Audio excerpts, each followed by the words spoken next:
Hello friends, welcome back to my channel Path Overseas. I hope आप सारे अच्छे होंगे।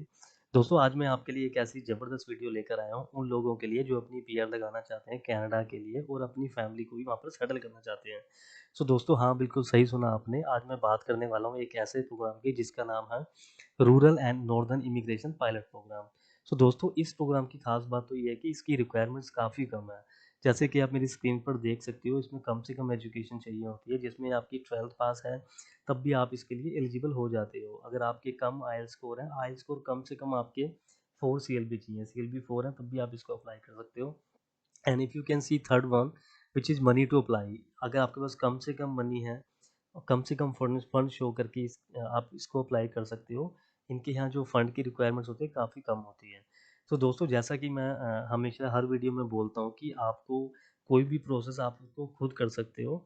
आपको किसी भी एजेंट को कोई पैसा देने की ज़रूरत नहीं है। So be confident, you can do everything in your life. ठीक है दोस्तों?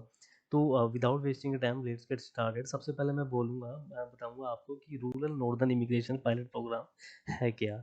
सो दोस्तों, as you can see in the screen, the rural and northern immigration pilot is a community driven program. So दोस्तों, जैसा कि नाम से ही पता चल रहा है, वहाँ की जो रूरल कम्युनिटी है उन्होंने ये प्रोग्राम ड्राइव करते हैं। सो दोस्तों, it's design to spread the benefits of economic immigration to smaller communities by creating a path to permanent residence for skilled foreign worker who want to work and live one of the participating communities. ठीक है दोस्तों, and one more thing I would like to tell you that this program is for the limited time which is going to expire in Feb 2024। So दोस्तों, जितने भी हमारे यहाँ जो programme होते हैं पायलट प्रोग्राम, ये एक टाइम ड्यूरेशन के लिए होते हैं। ये प्रोग्राम जब आया था 2019 में आया था ये, तो अभी ये एक्सपायर हो जाएगा फैब 2024 में। सो दोस्तों, there are total 11 communities who offer a job offer to skilled foreign workers that intend working and living in any one of the 11 participating communities. And the average processing time for Canada PR through RNIP is nearly 12 to 18 months. सो दोस्तों, इसके सारे process को 12 से 18 महीने लग जाते हैं पूरे प्रोसेस को कंप्लीट होने में। तो दोस्तों, सबसे पहले हमने क्या करना है, इन सबको सारे प्रोसेस को जानने के लिए हमें स्टेप बाय स्टेप चलना पड़ेगा। तो इसमें जो बेनिफिट्स हैं वो क्या हैं? देखो, आपकी कम से कम आप एजुकेशन में अप्लाई कर सकते हो। लेस फंड टू शो, कम से कम फंड जैसे मैंने आपको बताया तब भी अप्लाई कर सकते हो। और कम से कम आईएलटीएस स्कोर की रिक्वायरमेंट्स होती है। तो दोस्तों, without wasting the time let's get started. एक मेरी छोटी सी रिक्वेस्ट है सर आपसे, दोस्तों, आप सभी से कि प्लीज़ पूरी इन्फॉर्मेशन के लिए इस वीडियो को स्किप ना करें। And I would like to thank you if you like my video and subscribe to my channel. अगर आप मेरे चैनल को सब्सक्राइब करेंगे, लाइक करेंगे, कमेंट करेंगे तो दोस्तों मुझे काफ़ी अच्छा लगेगा। मुझे काफ़ी आई विल बी मोटिवेटेड। मैं काफ़ी मोटिवेट होऊंगा। ठीक है दोस्तों, अभी आगे का प्रोसेस हम समझते हैं। सबसे पहले हमने क्या करना है दोस्तों, यहाँ पर टाइप करना है rural northern immigration pilot program. So काफ़ी इजी है, सिर्फ गूगल पर जाना है आपको, इसको टाइप करना है। यहाँ पर सबसे पहला जो लिंक आ जाएगा आपके सामने, rural and northern immigration pilot, इसमें आप क्लिक करोगे तो सबसे पहले आपके सामने ये ऑप्शन आ जाएगा अबाउट द पायलट। तो दोस्तों, ये प्रोग्राम क्या है मैंने आपको बता ही दिया है। तो सबसे दूसरा जो सेकंड ऑप्शन है, हु कैन अप्लाई, हम इसको यहाँ पर क्लिक करेंगे तो आप यहाँ पर देखोगे स्क्रॉल डाउन करते ही सबसे पहले जो आपके सामने ऑप्शन आएगा, have you already applied for community recommendation, तो आपने करना है नो। जब आप नो करोगे तो आपको स्क्रॉल डाउन करना है, यहाँ पर इंफॉर्मेशन आपके साथ में आती जाएगी ये। अभी हम स्क्रॉल डाउन करते हैं इसको। सो दोस्तों, जैसा कि आप देख सकते हो यहाँ पर लिखा हुआ है इनकी जो बेसिक रिक्वायरमेंट्स है। To be eligible for the rural and northern immigration program you must have qualifying work experience. So इसके लिए मिनिमम जो वर्क एक्सपीरियंस चाहिए होता है 1 साल का चाहिए होता है। एंड दूसरा जो है लैंग्वेज रिक्वायरमेंट्स होती है इसकी, जैसे मैंने बताया कि CLB 4 मिनिमम होते हैं। एंड मीट और एक्सीड द एजुकेशनल रिक्वायरमेंट्स। तो दोस्तों, एजुकेशन रिक्वायरमेंट्स के लिए आपको कम से कम 12th पास इसमें चाहिए होगा। और अपनी अगर आप इंडिया से बिलोंग करते हो, फॉरेन कंट्री से, कनाडा में नहीं हो आप, तो in that case what you have to do is you have to assess your degree through ICAS CES व जो भी रेगुलेटरी बॉडी होती है उनसे आपको अपनी एजुकेशन असेस करवानी पड़ेगी। ठीक है दोस्तों, आप मेरी पुरानी वीडियो भी देख सकते हैं, उसमें मैंने लिखा हुआ सारा समझाया हुआ कि हम ICAS से अपनी डिग्री कैसे असेस करवा सकते हैं, तो वो प्रोसेस आप यहाँ पर फॉलो कर सकते हैं। तो दोस्तों आगे क्या करना है, जैसे मैंने आपको बताया था, prove you have a enough fund, enough money. तो उसमें हमारे पास कितनी मनी है वो हमने प्रूव करना पड़ता है, मिनिमम रिक्वायरमेंट है जो हमने बेसिक सी में करना पड़ता है। हाँ दोस्तों, अगर आप वर्क एक्सपीरियंस की बात करोगे यहाँ पर, तो यहाँ पर इनको कम से कम work experience, you need 1 year of experience, at least 1560 hours in the last pass 3 years। आपको पिछले 3 साल के अंदर आपका जो वर्क एक्सपीरियंस दिखाना है 1 साल का, जिसमें आपने 1560 घंटे काम किया और चलेगा। सो दोस्तों, to calculate your hours for work experience, count the hours work in part time and full time job. अगर आपने पार्ट टाइम किया फिर भी इसके लिए चलेगा, कोई इशू नहीं है उसके लिए। एंड दोस्तों, the hours must be over a period of at least 12 months। अगर आपने 3 साल में 12 महीने काम किया, अगर 6 महीने 1 साल में किया, 6 महीने पिछले साल में किया, तब भी वो चलेगा, कोई इशू नहीं है। The hours can be inside और आउटसाइड कैनेडा। ठीक है दोस्तों, ये दोनों चलेगा आपका। अभी हमने क्या करना है, एक बात का खास ध्यान रखना, if you work in Canada you must have been allowed to work in Canada. Don't count hours you weren't paid for work.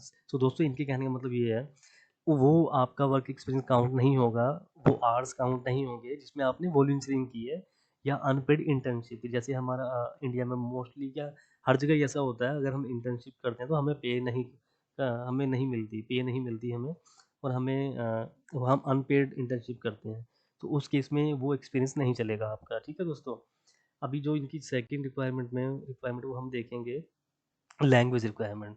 सो दोस्तों, जैसा कि आप देख सकते हो, मैंने आपको बताया था मिनिमम CLB 4 आप अ, अगर CLB 4 मिनिमम आपके पास है, तब भी इसके लिए आप एलिजिबल हो जाते हो, आप इसको कर सकते हो।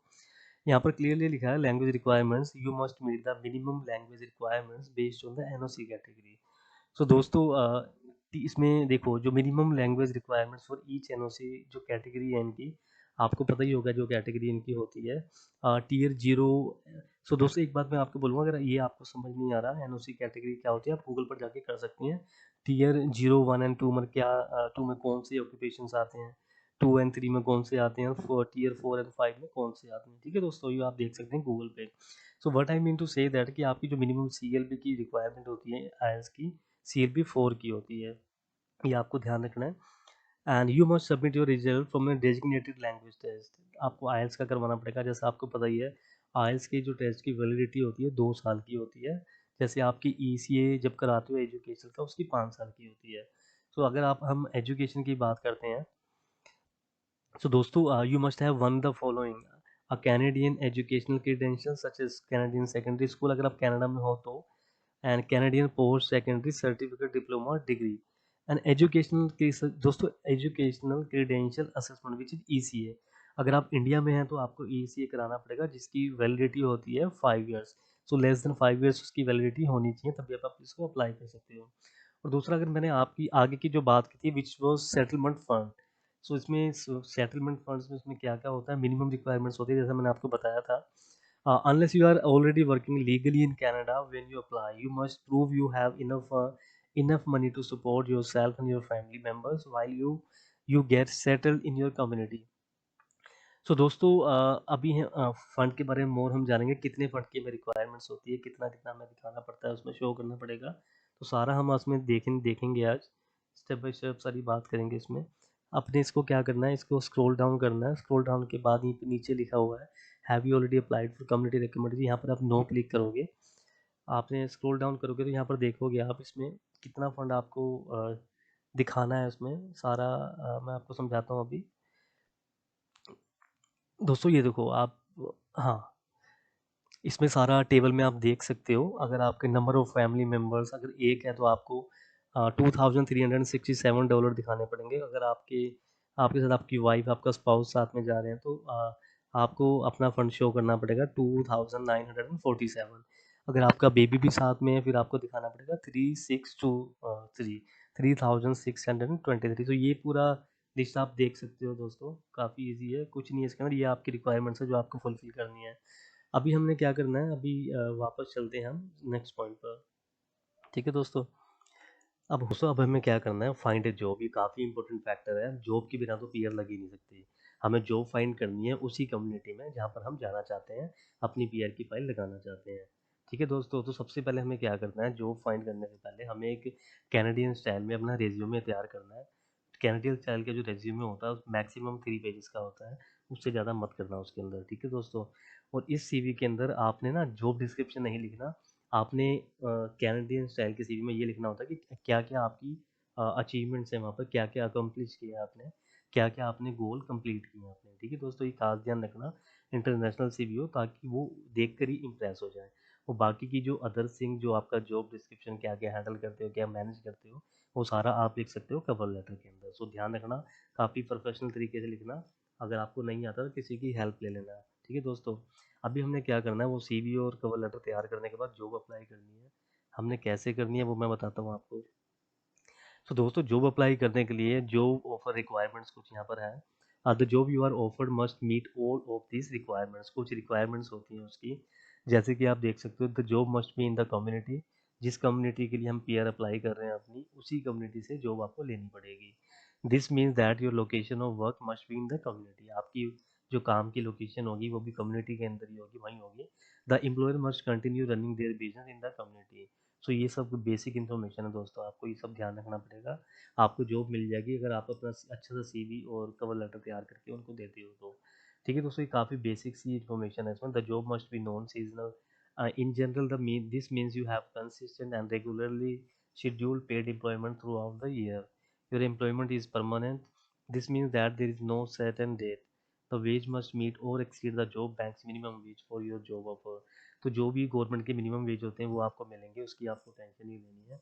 बस आपको वहाँ किसी तरह से जॉब फाइंड करनी है दोस्तों, ठीक है ना। जॉब फाइंडने के बाद आपको क्या करना है वहाँ पर, उसका जो अगला प्रोसेस होगा, जॉब आप कैसे फाइंड करोगे।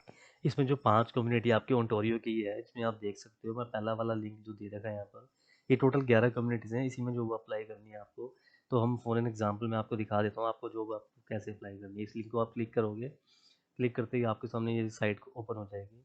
ये दोस्तों उनकी कम्युनिटी की ही वेबसाइट है, ठीक है ना। इसको ओपन होने के बाद यहाँ पर आप जॉब अप्लाई कर सकते हो आप अपनी, ठीक है दोस्तों। यहाँ पर ये ऐसा एक पेज खुल जाएगा, आपको क्या करना है, यहाँ पर एम्प्लॉयमेंट में जाना है, ठीक है दोस्तों।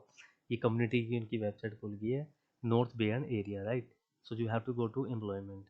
आप एम्प्लॉयमेंट में टिक करोगे तो यहाँ पर देखो कीवर्ड्स दे रखे हैं एंड लोकेशन दे रखी है। आपको यहाँ पर क्या करना है, अपने कीवर्ड्स टाइप करना है, किस टाइप की आपको जॉब चाहिए। फॉर एन एग्जाम्पल यहाँ पर आप फ्रंट डेस्क लिखते हैं, किसी भी प्रोफाइल को यहाँ पर लिख सकते हैं, और इसको सर्च करोगे तो इससे रिलेटेड यहाँ पर जॉब आपकी आ जाएगी। मतलब आपसे रिलेटेड जो भी आपकी जॉब है, यहाँ पर आपको सर्च कर सकते हो, यहाँ पर आ जाएगी, ठीक है दोस्तों। काफ़ी इजी तरीका है ये। अभी फॉर एग्जांपल मैं सर्च जॉब कर लेता हूँ, यहाँ पर कितने टाइप की जॉब है, यहाँ पर भी आपके सामने आप देख सकते हो। अगर स्क्रॉल डाउन करोगे तो यहाँ पर लिखा हुआ cabinet makers helper, database administrator, store manager retail. And दोस्तों ये सारी तरह की मोस्ट ऑफ द जॉब आपको यहाँ पर मिल जाएगी, जैसे रिसोर्ट मैनेजर है ना, हेल्पर, पेंटर, ग्लेजियर। सो आप यहाँ को काफ़ी इजीली तरीके से यहाँ पर आके अप्लाई कर सकते हो। तो दोस्तों एक बार ये आपको अगर जॉब ऑफर मिल जाता है तो आप इजीली अपनी पीआर गेट कर सकते हो, ठीक है दोस्तों। तो यही मैंने एक एग्जांपल आपको बता दिया कैसे आपको अप्लाई करनी है जॉब। इसी तरह आप जो दूसरा कम्युनिटी, अगर एक कम्युनिटी से आपकी बात नहीं बन पाती तो आप दूसरी कम्युनिटी में जाकर भी ट्राई कर सकते हो, ठीक है दोस्तों। ये देखिए यहाँ पर टोटल सारी 11 की 11 कम्युनिटी यहाँ पर दे रखी है। अभी आपको क्या करना है, तो दोस्तों ये था जॉब ऑफर लेना। एक बार ये आपको जॉब मिल जाए उसके बाद आपको क्या करना है, अप्लाई फॉर कम्युनिटी। सो इसके क्या बेसिक रूल्स हैं, कैसे इसको करोगे, अप्लाई फॉर कम्युनिटी में कैसे करना है दोस्तों। इसकी कुछ बेसिक रिक्वायरमेंट होती है। How the application process works, what documents you will need to apply. इसमें देखो आप, इसका जो पहले जो रिक्वायरमेंट्स हैं, when applying to a community for recommendation you will be asked to provide supporting documents. क्या डॉक्यूमेंट देने होते हैं, don't provide original version, you will need them when you apply for a permanent residence, ठीक है। Do provide copy of your document, ठीक है। एक तो ये हो गया जो इनकी जनरल रिक्वायरमेंट्स होती हैं। Prove that you meet all the requirements for the pilot, ठीक है। Have an eligible job offer. So दोस्तों कुल मिला के इनकी जो मेन रिक्वायरमेंट्स है, आपके पास वैलिड जॉब ऑफर होना चाहिए इनकी कम्युनिटी से, ठीक है। अब उसके बाद हमें क्या करना है, इसके बाद का जो प्रोसेस है, आप डायरेक्टली इसको apply for a permanent residence, ठीक है ना। आप अपनी पीआर अप्लाई कर सकते हो। तो दोस्तों काफ़ी इजी प्रोसेस है, ये मैंने आपको बताया आप कैसे घर बैठे अपनी पीआर की फाइल लगा सकते हो। सो इसमें काफ़ी मैंने सारी चीज़ें आपको मोस्टली ट्राई किया कवर करने के लिए। इसमें आपको मैंने मेन मेन चीज़ें बताई हैं। जो एलिजिबिलिटी क्राइटेरिया है, सबसे पहले आपका है 1 साल का वर्क एक्सपीरियंस, जो मैंने आपको बताया है। आइल्स की जो रिक्वायरमेंट है मिनिमम 4 LBPS है। ठीक है दोस्तों, जिसमें टीयर 0 एंड 1 में 6 LBPS की रिक्वायरमेंट है। ठीक है ना, टीयर 2 एंड 3 में CLB 5 की रिक्वायरमेंट होती है, टीयर 4 एंड 5 में होती है CLB 4 की रिक्वायरमेंट। सो दोस्तों, ऐसे ही मैंने आपको बताया कि सेटलमेंट फंड के बारे में, आपको कितना फंड चाहिए था वो भी मैंने आपको बताया। और इस वीडियो में मैंने आपको ये बताया कि इसमें 5th नंबर पे जो है, intent to live in the community, उस कम्युनिटी में आपका इंटेंट होना चाहिए रहने के लिए वहाँ पर। ठीक है दोस्तों, एंड 6 नंबर पे मैंने आपको बताया कि जॉब अप्लाई करनी है। जॉब अप्लाई करने के लिए आपका CV इंटरनेशनल होना चाहिए, अच्छा होना चाहिए, और कवर लेटर आपको अटैच करना है जॉब पाने के लिए। एक बार ही आपको जॉब मिल जाए उसके बाद आपको करना है अप्लाई फॉर कम्युनिटी रिकमेंडेशन। जैसे मैंने बताया आपको, अप्लाई फॉर कम्युनिटी रिकमेंडेशन के लिए आपके पास जॉब ऑफर होना चाहिए। एक बार ही आपकी ये सारी फॉर्मेलिटी हो जाए, आपके पास मिल जाए, तो उसके बाद आप directly apply for permanent residence, आप डायरेक्टली पीआर अप्लाई कर सकते हो। सो दोस्तों, ये था आज का प्रोसेस। मैंने सारी चीज़ें इसमें कवर की। ये काफ़ी सिंपल प्रोसेस है। मैंने यूट्यूब पे वीडियो बहुत कम देखी है इस प्रोग्राम से रिलेटेड, एंड मैं गारंटी लेता हूँ कि आप इसको ज़रूर कर पालोगे। थोड़ा सी मेहनत करोगे आप, अगर अपनी फाइल खुद लगाओगे, तो you will definitely get your PR. ठीक है, तो आई होप आपको मेरी वीडियो अच्छी लगी होगी दोस्तों। If you like my video informative, and then please subscribe to my channel, like, share and comment. Thank you guys. Thank you again. Bye.